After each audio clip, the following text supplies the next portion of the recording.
Lately, I've seen an influx of AAT cases. As you are all aware, there has been an increased visa refusal cases in Australia, and because of that, many are going down the AAT route. Now, you might want to get some tips and tricks if you're waiting for an AAT hearing or an AAT outcome. Today, I attended an AAT hearing for a client of mine, which went for 4.5 hours. Now, that's the longest that I've done so far. It usually ends within 3 to 3.5 hours, but this one in particular, which was a protection visa case, it went on for 4.5 hours. So if you are going to lodge an AAT, or if you've already lodged one and waiting for a hearing date, first of all, make sure that you get some assistance by a professional like a migration agent or a lawyer, because AAT might be your very last chance for a visa or even a permanent residence in Australia, and you don't want to leave that on a chance or on a luck thing. You want to get professional help because they will then guide you with what you need to provide as a document evidence, what you need to tell the department, and what you might not need to disclose to the department, which if you do might lead to a negative outcome. So it's better to get a help from a professional than doing it all by yourself. So what a professional does is they will guide you in providing the evidences that are required for your particular case, because every visa subclass has different criteria, and they will tell you what you haven't met and how you can meet it. Because if you haven't met it at the visa lodgement time, you get a second chance to meet all the criteria at the AAT time. So a professional will guide you with that, and most importantly, they will write a submission. Now, this submission will include all the evidences and maybe further case references to past AAT cases, which is very similar to your case, which has a positive outcome, that might initiate the member to look at your case with a positive glasses on. This submission is a make or break kind of thing for the AAT. I have many times experienced that with just the submission alone, the AAT member are satisfied with your case and they will grant the visa. And if they're not satisfied with the submission, with all the explanation provided to them, then they will call you for the hearing date. So it's always a good idea to put a submission beforehand, because who knows, they might not call you for hearing and give you a positive outcome.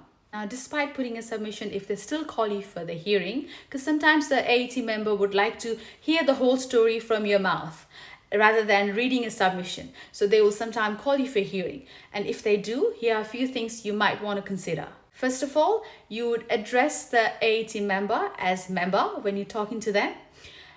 Normally how it works is the AAT hearing goes on for usually 3 hours. So the member will cross-examine your case. They'll ask you details from the very start.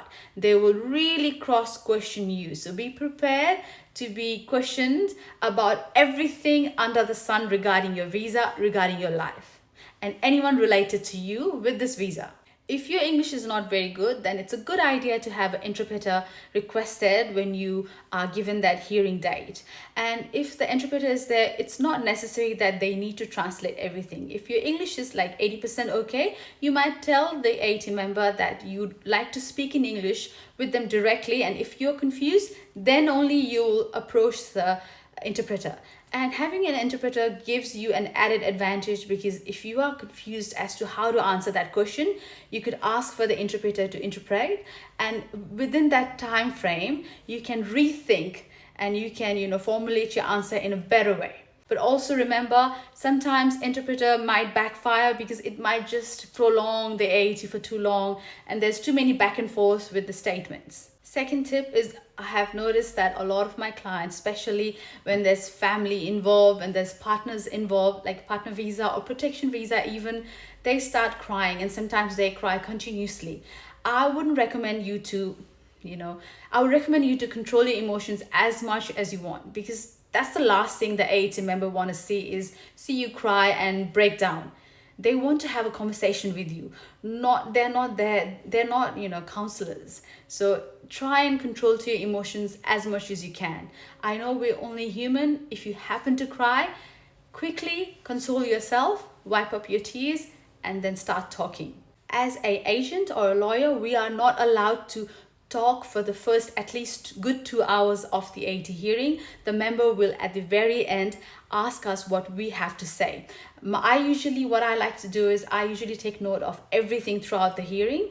I take notes if the members are doing cross questioning, and if there are new topics arising, I'd like to do my research, have everything ready at the end so that I can tell the member, well, at this particular question, I have got this answer.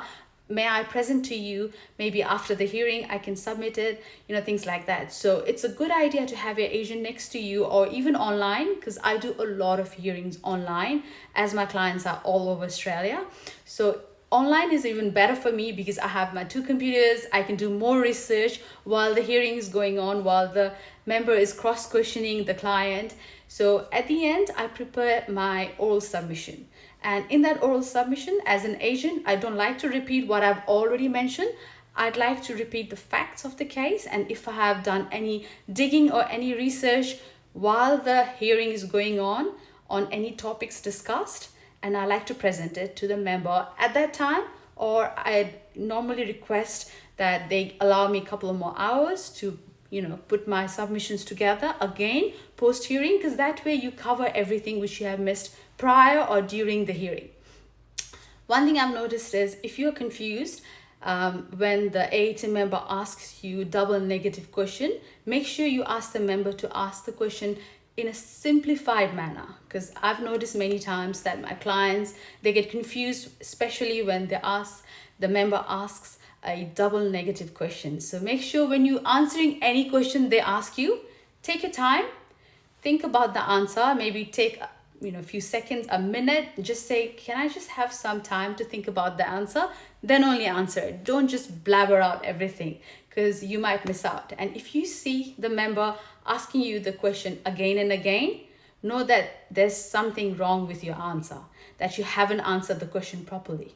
One thing is, it's always good to present as many witnesses as you can, but make sure the witnesses are ready, they are aware of the topic, and you have read the submission and the documents you have provided just prior to the hearing, because sometimes people forget. The witnesses might forget what they have written in their witness letter. So make sure everyone, the witness yourself, is acquaintance with what you have provided prior, especially with dates and details.